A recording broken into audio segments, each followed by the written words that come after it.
Dizem que existem lugares onde o tempo para, onde o vento carrega segredos antigos, e cada árvore observa em silêncio. Um desses lugares fica perdido no interior de Minas Gerais. Não aparece em mapas, nem nos sistemas de navegação. Só se chega lá por instinto, ou destino. Foi em uma noite sem lua que Rafael, um documentarista em busca de lendas esquecidas, decidiu cruzar o interior em seu carro velho. Ele tinha ouvido falar sobre uma vila chamada Pedra Funda, onde, segundo moradores antigos, espíritos falam através das encruzilhadas.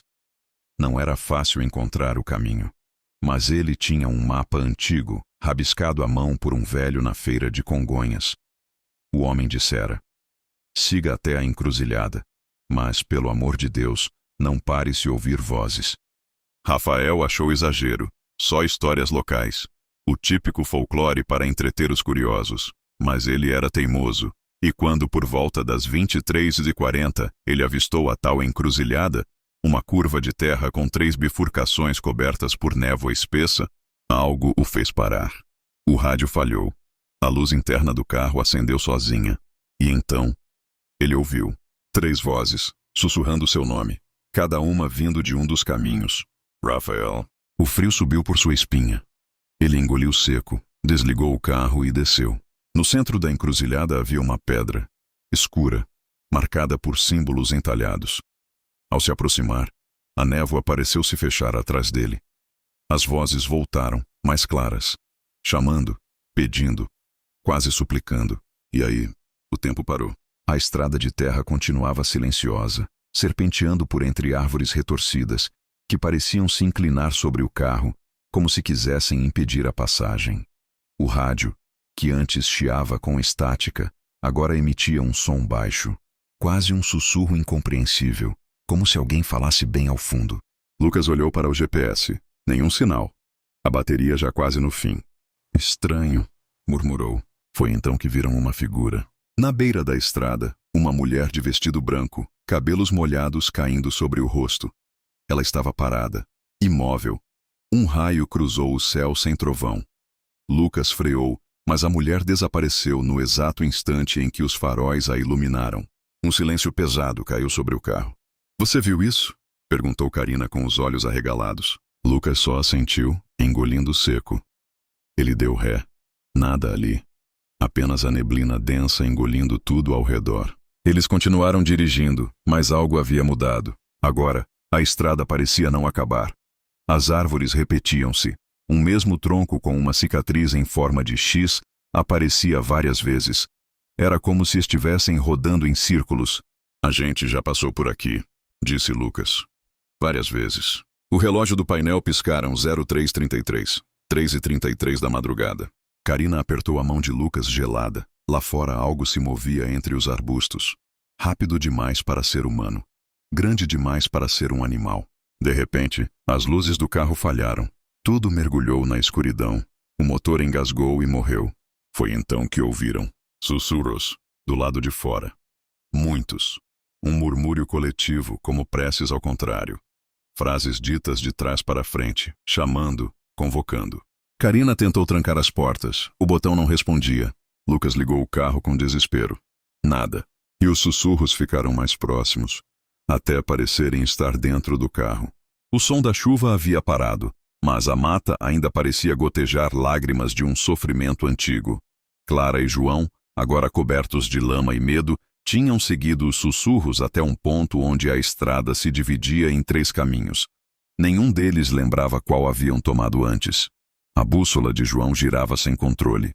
Era como se o norte tivesse desaparecido. Vamos voltar, sugeriu Clara com a voz trêmula. Mas voltar não era uma opção. Toda vez que tentavam refazer o caminho, retornavam à mesma encruzilhada. Era como um labirinto vivo, moldado por forças que não queriam que saíssem dali. No meio da bifurcação, havia uma árvore torta. Parecia ter sido atingida por um raio, mas ainda respirava, seus galhos se mexendo lentamente, mesmo sem vento. Em sua casca, símbolos riscados com algo que parecia sangue seco. Ao tocar o tronco, Clara ouviu uma voz nítida dentro da cabeça. Você ouviu. Agora não pode mais partir. João assegurou, tentando afastá-la da árvore, mas algo se prendeu ao pé dela, como raízes, que se moveram como serpentes. Ele puxou com força e conseguiu libertá-la. Mas quando olharam para trás, a árvore não estava mais lá. Em seu lugar, uma velha casa de madeira surgira, com a porta entreaberta e uma lamparina acesa na janela. João hesitou. Clara, porém, sentia algo chamar por ela de dentro daquela casa. Uma memória? Uma voz familiar? Havia algo que a atraía como um ímã. Ao entrarem, perceberam que o interior da casa não combinava com seu aspecto envelhecido por fora. Era como uma cabana de outro tempo. Um relógio de pêndulo marcava exatamente meia-noite. Sobre a lareira, uma pintura de família, com um detalhe perturbador. Clara e João estavam no retrato. João começou a tremer. Sentiu uma mão fria tocar seu ombro, mas quando se virou, não havia ninguém. Clara, por sua vez, ficou paralisada diante de um espelho embaçado. Quando passou a mão para limpá-lo, viu seu reflexo sorrindo, mesmo que ela não estivesse sorrindo. João, ela murmurou, não sou eu que está aqui. Luzes começaram a piscar, mesmo sem eletricidade. Os sussurros voltaram, agora dentro da casa. Eles vinham das paredes, do chão, das sombras, e diziam todos a mesma frase. A encruzilhada é o começo, mas nunca o fim. De repente, a porta se fechou sozinha, trancando-os. A janela escureceu como se o mundo exterior tivesse desaparecido.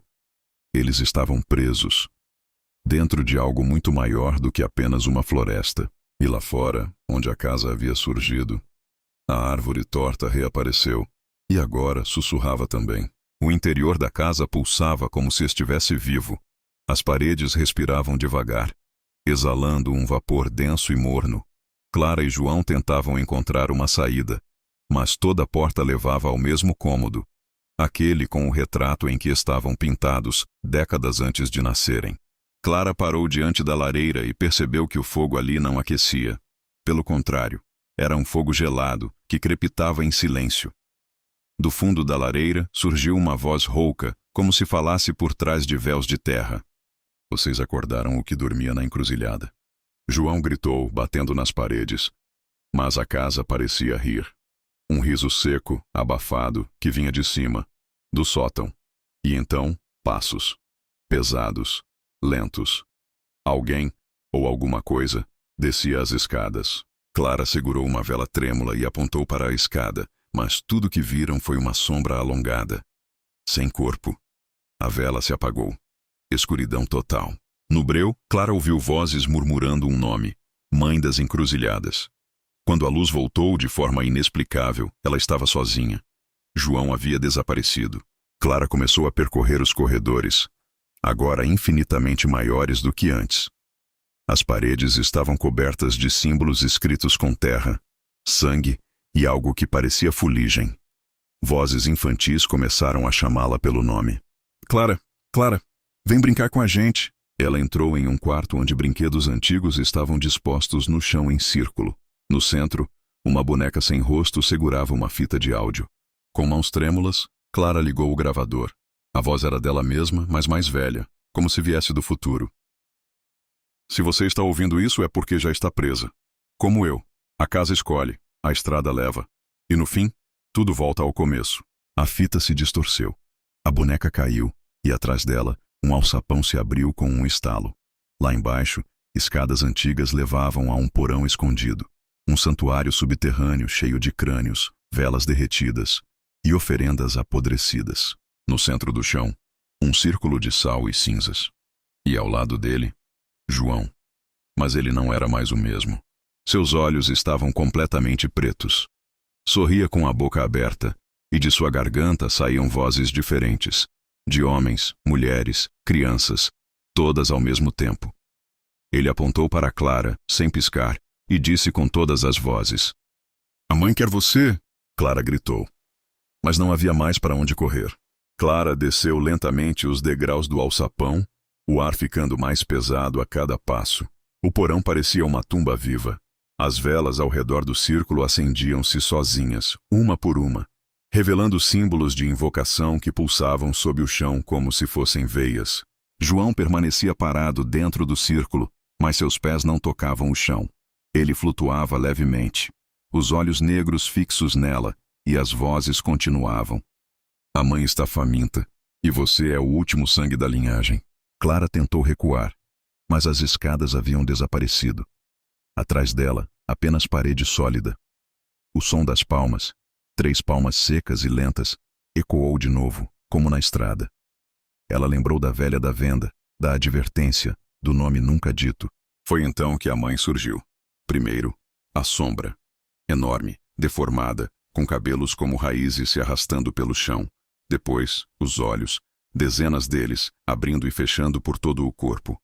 A entidade sussurrava promessas de libertação, mas cobrava um preço. Clara precisava aceitar seu destino. A mãe das encruzilhadas havia sido uma sacerdotisa esquecida, enterrada viva por tentar manter viva a magia da floresta. Seu espírito se espalhou pela terra, contaminando a encruzilhada, esperando o sangue certo para renascer. E agora Clara era a oferenda final. Mas ela se recusou. Com o pouco que restava de lucidez, Clara quebrou o círculo de sal com os próprios pés e correu em direção à entidade, gritando palavras que jamais soube de onde vieram. As velas explodiram, a terra tremeu, e tudo virou um vendaval de poeira, ossos e gritos.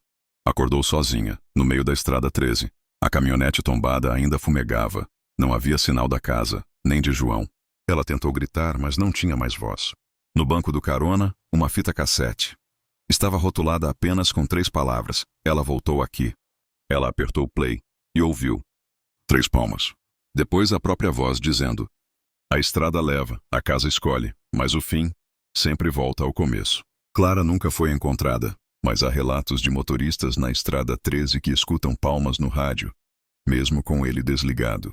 E às vezes, vem uma mulher andando sozinha no acostamento, descalça e sorrindo.